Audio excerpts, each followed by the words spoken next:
Because exciting football does not win the real silverware. There is enough individual talent to have those moments of brilliance. We're not going to be exciting in this tournament. It is a strange one. Not much has improved, but at the same time, I have seen improvements.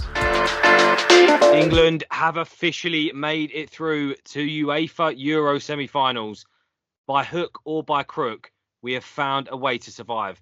And today we are going to debate it all. How on earth did we survive yet again against Switzerland? What is in store for the semi-finals? And ultimately answer the big question. Can we actually bring football home? Let's start with the game. Jamie, we'll come to you first. Let's talk about the game aside from the penalties. So the game itself, obviously, we were talking about for several days with all the leaks, the new formations, and this exciting 3 at the back, 5 at the back, whatever you want to call it. Did you notice a difference? In terms of excitement, absolutely not. But I also think we need to realise we're not going to be exciting in this tournament. If we win it, we don't win it. Either way, we're not going to be exciting. So I think we need to just get our heads around that. Despite the attacking options we got, we're not going to excite people. However, it kind of I don't really see a lot of differences, but I think it got Trippier further up the pitch, and it got Saka. I think Saka still had that freedom that he had as a right winger.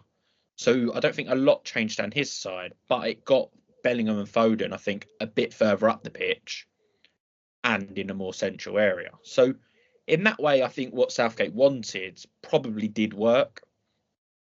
But you've still got to look at it. We've had 3 shots on target in this game.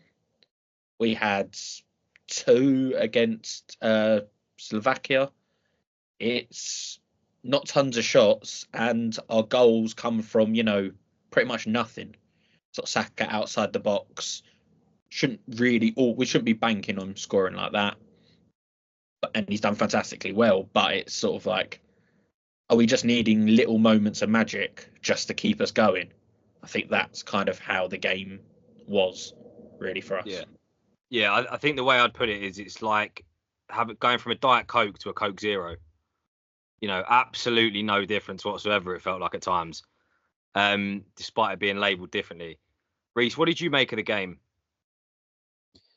Yeah, first of all, I want to sort of make a statement out of when we say, it wasn't exciting, it was boring. I've upheld this argument throughout the whole tournament, but what do all these exciting teams that have been in this tournament got in common? What do they have? You're going to say they're out?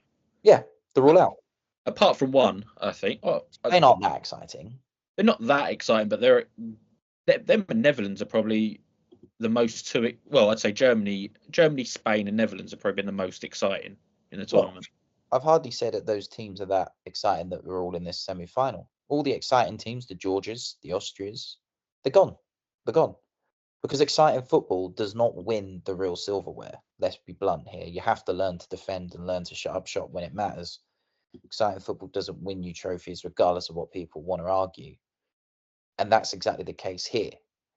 That not much particularly changed or impressed me, so to speak, with this England performance. One thing I will note is the 3 at the back, I think, worked very well in nullifying Switzerland's strength, which is their attack.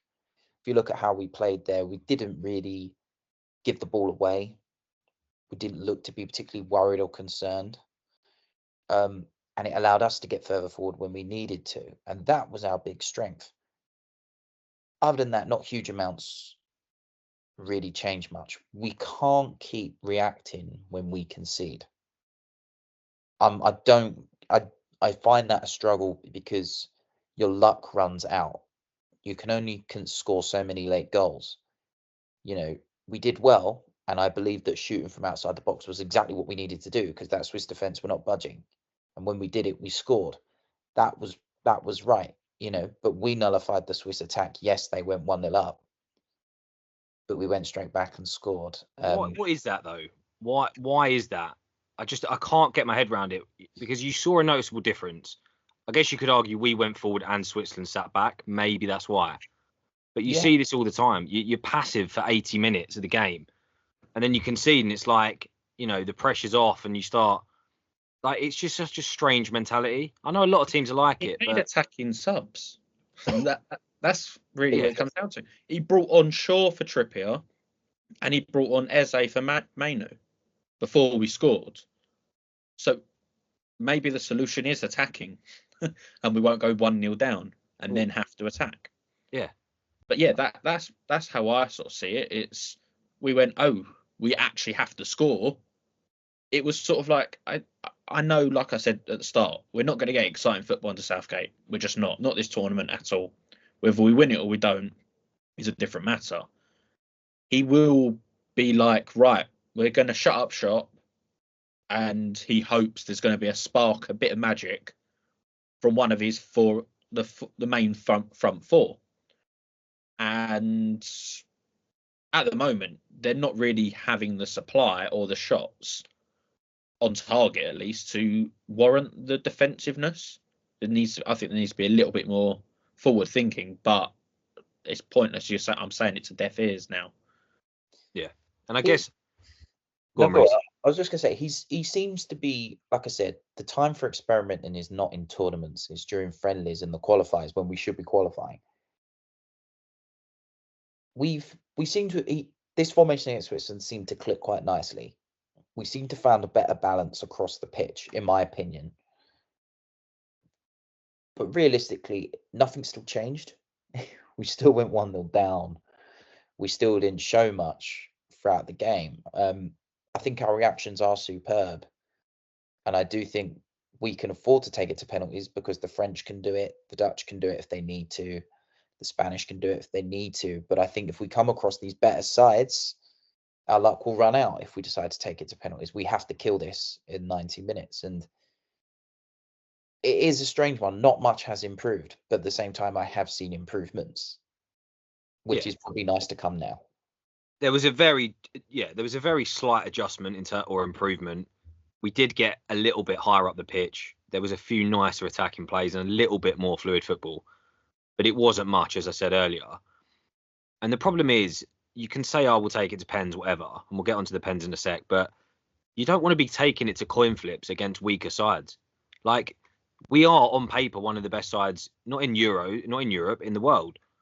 So why are we taking coin flips? Why are we, I get the logic. Like, the case for Southgate is, if we're passive and we're solid defensively, there is enough individual talent on the pitch at any one time in the squad to have those moments of brilliance, like a Bellingham, like Bellingham's done, like Saka's done. But you can't keep relying on moments of individual brilliance. Although you can argue we've got it in abundance, you can't rely on Saka turning up for 13 minutes in a game and just finding that goal. You can't rely on a 95th minute Jude Bellingham overhead kick. Like, you just can't keep relying on it. And you're going to get found out eventually. No, but the problem we've got is if you look at the Euros final, 2021, when we went 1-0 up, we raced ahead. We then sat back and conceded. So we're doing it the opposite way, really, is probably a better approach. I just think if we go for this more attacking football, like I said, it's rubbish. People want to watch entertaining football because you don't win anything. If we go all out against Holland and go and attack, we will concede and our players will be knackered. They're knackered already. So we have to play to our strengths and try and hold them off here. It's, like I said, we've all been critical of Southgate, and now people are starting to change their tunes to progressing. So it's clearly working what he's doing. I just think people need to calm down. Well, look, I think we're all probably in agreement that if he wins it, we'll take back everything we've said, because the ends justify the means, right? But the problem is when you're not winning. I'm not going to take back what I said. What I've said, I still fully believe. Whether he wins the Euros, he's won it his way. I'm going to celebrate us winning it because that's us winning a trophy. But it doesn't mean I'm not going to go, oh, he's a fantastic manager, and you know what? I enjoy watching England, because this tournament you don't enjoy watching England. Let's be honest. We've had 30 minutes in the first game that were enjoyable. So I'm not going to take back. But if he wins it, fair play to him. Like, you have to support him at the moment, but we can still be critical. But it's sort of like he's kind of not fully, but it's like the Mourinho approach of defence comes first. If you win it, you look great. But when you don't win stuff, kind of like when Mourinho was at Spurs, Spurs fans hated going to the games. They hated watching that type of football because they weren't winning anything. The winning stuff does change people's tunes, but it doesn't mean what we're saying is wrong at the end of the day. I think we can still be right and he can still win the tournament. Yeah, I guess it's similar to West Ham this season when Moyes won him a trophy for the first time in how many years, and they still, majority wanted him gone. So maybe we'll see if Southgate wins it, maybe a similar situation.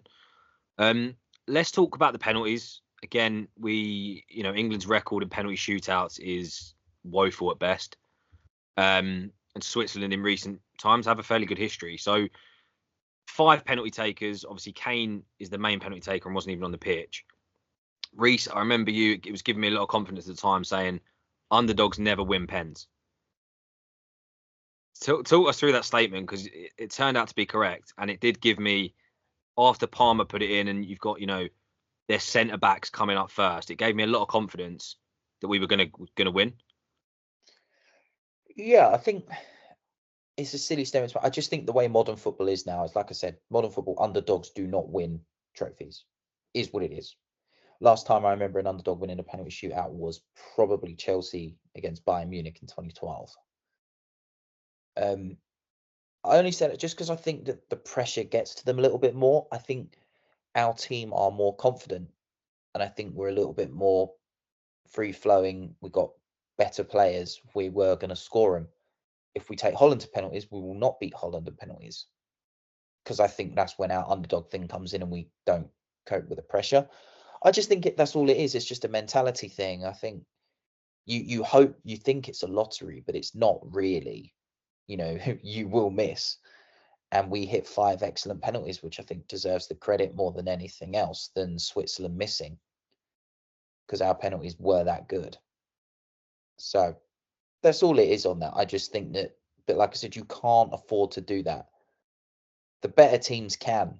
That's the problem, is better teams can afford to take you there. I don't know, Reece, because if you actually look at our 5 main penalty takers, it was probably the 4 that were taking it, plus Kane, and probably Trent's not the 5th choice. You probably say, Palmer, Kane, Bellingham, Saka, Tony. I think they all take their own penalties for their clubs. Maybe not Bellingham. And their conversion rates are all very high. And they're very, very good. Like Palmer, he's had 20 penalties this season and he scored all of them. That's how he's got up to in the Golden Boot. But he puts them away. That boy on your wall, Yaya Toure on your wall. That's a different level of penalty taking. Take that down. He's one off that. He's one off that, by the way. There's a little stat for you. That's fair play to him. But if you talk about the England penalties, though, we've got very good penalty takers. So if Pickford just saves one, we should be scoring more than we miss, if that makes sense. I know that's normal for penalties anyway, but it's sort of like before, we've always had one penalty taker and then 4 second choice, third choice penalty takers. So to have 5 in a row who are number 1 penalty takers, or 4 out of the 5, does show a level more confidence, and it probably does go into Southgate's head. We've got very good penalty takers. Why we shouldn't be that worried about penalty takers. And Pickford's record at penalty shootouts for England has been actually quite good for a goalie. Like, the percentage isn't going to be massively high, but it's still very good. Remember in the Italy game, he had against Jorginho, who was doing very well at penalties, and he made a massive save that gave us a chance to continue in the penalty shootout. What happened is what happened, but there's got to be some vote of confidence, and whether we play Netherlands in the penalties or Spain or France, possibly in the final, you should be quite confident, because we've got the calibre of players who shouldn't really miss. Yeah, it's a fair point. I've never felt that confident. I don't think anyone has ever felt that confident going into penalties. And now, if it comes to it, obviously it still pens. No one loves pens, obviously, but I do feel weirdly confident now after seeing what we've seen. You're not going to score 5 out of 5 every time, but you'd back Pickford to save 1 out of the 5 at least. Let's talk Netherlands then. In terms of the next game, let's be fair. No disrespect to the other teams. This is the first real test. And many, again, I can't remember the pre-tournament odds on Netherlands, but none of us really gave them a chance at actually winning it. And yet here they are in the semis, 2 games away from winning it. I guess, one, does this count as a big game now? Are we giving them that credit at least? This is a big team. This is a big match. It's huge. It's our first real, let's be honest, a team that is better than us. We have been better than all the teams in our group. Ranked higher. Yes, the performances may not show that. We still haven't lost, but we are better. This is the real challenge. I didn't rate Netherlands' chances. No, and I still think if they get to the final, they won't win it. But we can't knock how good they've been. Cody Gakpo looks insane. And he could have a big season ahead of him at Liverpool next season. And Xavi Simons has shown what his potential is. Nathan Ake has been great. They've still got Virgil van Dijk there. The goalkeeper, Brighton's keeper, I can't pronounce his name, but he's been an absolute superstar. Memphis Depay's there as well. They've got a team that can put the ball in the back of the net. This is our big challenge, because if they're going to play that way, will our style contain that? It should do. But we know that they're capable of moments of brilliance, which is the big problem. Yeah, they've got that quality that could, again, similar to us though. Similar to us. I don't agree. Reece, when you say they're better than us, do you mean in terms of how they performed? Because I don't agree as a squad at all they're better than us. Performances, yeah. They may not have as much maybe strength depth in us, but I think they've got better players across certain areas of the pitch. I think they are better than us in general. Like, this is our biggest competitor yet. Yeah. I think they've been better than us at the tournament, no question. But I don't think they're better. They're not a better squad. Like, we're talking about Depay's a United reject. He's done nothing. Nobody really wants him. Gakpo can't even get in this team for Liverpool. And he has been sensational, by the way. Xavi Simons is all potential. There's not really been any end product yet. It's all, he could be good. He could be good. And you look at the midfield, like, let's be fair. Reinders I really, really like, and I rate him. But there's not much else there, is there? Let's be fair. So again, on paper, I know clearly we've seen paper doesn't necessarily work, but we should be beating these. We should. The quality is there. I think the concern is the intensity. What you've got to look at is the problem I have with the game, and to be honest, I might as well just back a draw now, is because if you look at their defence has is a very strong lineup of defenders. You've got Delit, who's not had a single minute this tournament on the bench, gets into probably most other teams. It's sort of, every game they're subbing out Ake to put on Van der Ven.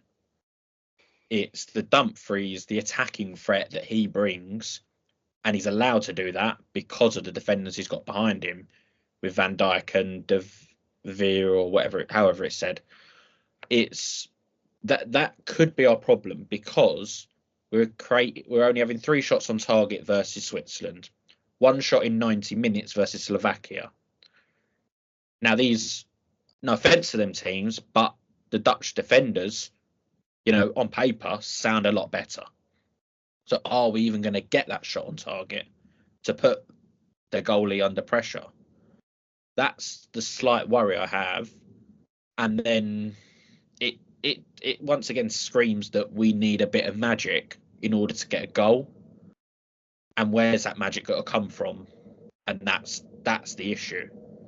You could look at it the other way around and go, you know what, we have been solid defensively this tournament. So they've got to come up with a bit of magic as well. So this is why I said, probably back a draw now, and it's probably going to go to penalties. Or it's just going to be a moment of magic come out of sort of nowhere, and that's what decides the game, which in the semi-final, kind of fair enough. These are meant to be the best teams out there. Yeah, weirdly, both managers will probably take that, and that's the problem.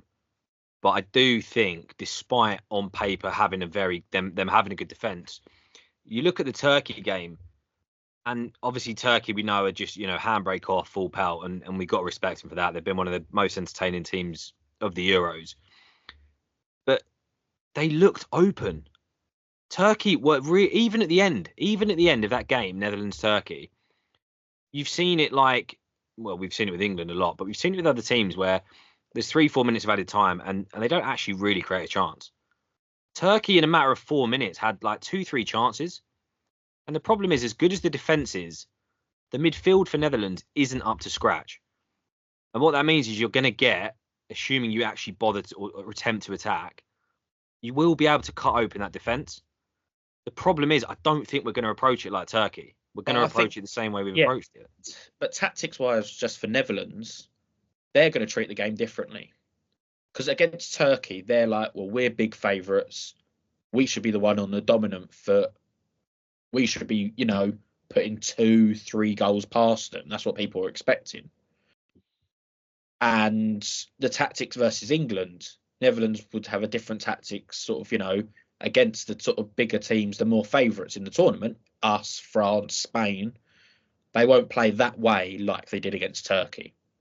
But you got to remember, at the end of the game, when Turkey are attacking, that sort of full gun-ho, trying to get a chance, anything can happen in that. We'll give away chances if teams do that. You normally when you're defending like that, they get one big chance towards the end. It just sort of happens in football. No matter how good your defence is, the team will get a chance because they're fully going for it. And I think that's sort of the way it is. So wouldn't read too much into the Turkey game on that. But yes, they're not invincible, don't get me wrong. There's a reason we should overall be beating them. There's a reason why we're more favourites than they were. And you've got to remember, they came third in their group to Austria, who lost to Turkey, and to France. Okay, it's not two bad teams, but it doesn't mean they're invincible. No, and building on this point is their style of play is going to leave them open. There's a reason why Koeman's won 13 and lost 6, and out of 20 games. That's poor. Really, that's poor. Everyone will go, well, win percentage is 65%. But that doesn't tell the full story. This team are open.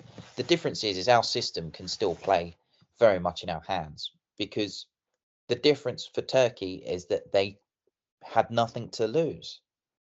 No one expects them to get to the final. No one, doesn't matter if they get knocked out at the group stage. I mean, fans may disagree, but it doesn't overall affect where their progress is. We're a team that have a lot to lose because of the pressure the media, the fans put on them, despite the fact that this team has only won one World Cup, or this country rather. So we had a lot more to lose. So we just can't go out and attack them like it's our last day. We've got no choice but to try and contain them. And that's what we're going to try and do. And I think that we're capable of doing that. And I think they could leave themselves open for us to attack them. Yeah, absolutely. And look, I guess let's answer the ultimate question here. We've toed and froed, and obviously none of us did technically back England to win the Euros in our predictions. Do we actually think we can go and win the Euros here? We're 2 games away. We have been pretty, below par. But bottom line is we're 2 games away. Where I guess I'll kick us off. I feel like there's something special happening. And it's not special on the pitch, but we're here in a weird dynamic where we look back at the previous Euros. The whole country was behind Southgate. Southgate was the one, and we had the home advantage. Everyone was backing us, and we were like, we are winning this Euros. And this time it's been the absolute polar opposite. Everyone's turned on the manager. Players have come out defending them. Pundits have slated the team and then changed their minds and all this and that. And it kind of feels weirdly the opposite. And I do think we can win it because it makes no sense, but we keep playing bad and we keep winning. And it's just like the roles are reversed. And at the end of the day, as I said, Netherlands are the Netherlands. Yes, they're a good side, but they're not better than us. They're not. They haven't got a better squad. They've got a weaker midfield, similar, probably a better defence, if we're being honest. But look at their attack, as I've just said. All we've got to do is turn up for 2 games of football. It will be a first at this tournament, but that's all we got to do. So I'm quietly confident now. I don't know about confident. is possible for us to do it because, well, we're sort of just we're not like it's weird. It's like we're not playing well and we're still getting there. We're still getting through. We're still getting the job done at the end of the day. So yes, it's possible. 2 games left. Anything's possible. Like I know it's sort of cliche and all that, but all 4 teams can win it. It still is possible. I do think we'll get past Netherlands, but I do think France and Spain are too strong for us. So that's where I think the hurdle falls again at the final. But once again, you get to you just got to get to the final. A one-off game, you never know. And if key players, I think if Saka, Bellingham, Foden, Kane, if one of them turns up for each of their games, the final and the semi-final, we can win it. It only takes one bit of magic with the way that we're playing sort of defensively. One bit of magic from them 4 players, and we win it. Yeah, that's the bottom line. Like we got the player of the season, we got the young player of the season on the bench, we got the record-breaking Bundesliga, we got Bellingham probably player of the season in the Liga, and we got Saka. Like it's just this. It's so much there. All we need is, I guess, we do just need that one moment, but there is still optimism despite how poorly we've played. And I guess, sorry, before you answer, Reece, I guess the analogy to look at is, I know we've not got the same winning mentality, but you look at like Real Madrid in the Champions League. And correct me if I'm wrong, but in none of the games in the Champions League this season they progressed, you could argue they were on every single leg the worst side in terms of football and stats and all the rest of it on many occasions, and they still found a way to win. I'm not saying we're Real Madrid, obviously, but there is that blueprint there. That's a bit of a bold statement to compare. Yeah, no, a bit of a different level, but there is a blueprint there to not perform well and make it. Reece? It's our best chance to do it. It's hard to say there's no excuses, but like the last tournament we had the easiest run we could get. We've got an easy run now, an even easier run. The French haven't been amazing. The Spanish have done well, but I still don't think they're that great. Most of the next tournament, these teams will not be in transition anymore. This is our peak for us to go and do it, because those teams are going to catch up and we have to do it. We can beat Holland. We can. It's just getting to the final of how do we handle it, because I think the French would happily take, or the Spanish would happily take us to penalties if they needed to, or flick a switch and they get it. It's just how we deal with that. We can do it. We can do it, but I still have the mantra that underdogs don't win finals anymore. So are we the underdogs? I don't think we are. Yeah, because the French and the Spanish are better than we are. And by the way, we weren't expected to get it, were we? Well, that's the thing. It depends how you look at it. I think the French, we'd all agree that the French should be more favourites than us. Yeah. And I'd argue that the Spanish form at the moment, the fact that they're not relatively struggling, would suggest that we're still underdogs. Nobody thought we were getting past Slovakia a couple of weeks, last week. And so we are. It wouldn't be like a Real Madrid Dortmund final though. It's we're not underdogs in that sense. Like it's 50-50. Do you know what I mean? Even if we get through to the final, it's not 50-50. We're not. We can do it, but like I said, that's just not how modern football works anymore. It is our best chance. We have to admit that's our best chance, and we've got the players to do it. But you got to overcome the Dutch first. It means nothing, if we're already talking about like we've already beaten the Dutch, we've lost. So we need to make sure we beat them first. And I'd like to actually see us beat them in normal time to actually put the pressure on the French and the Spanish. But hey ho, as long as you win, who cares? Yeah, it'd be nice actually. To your point, it's been extra time and penalties, so it would be nice to see some knockout, win in 90 minutes. But there you have it. That wraps us up for another episode. As always, we've had our say. Now we want to hear from you. Hit us up in the comments. But as always, like, comment, and subscribe. You know the drill.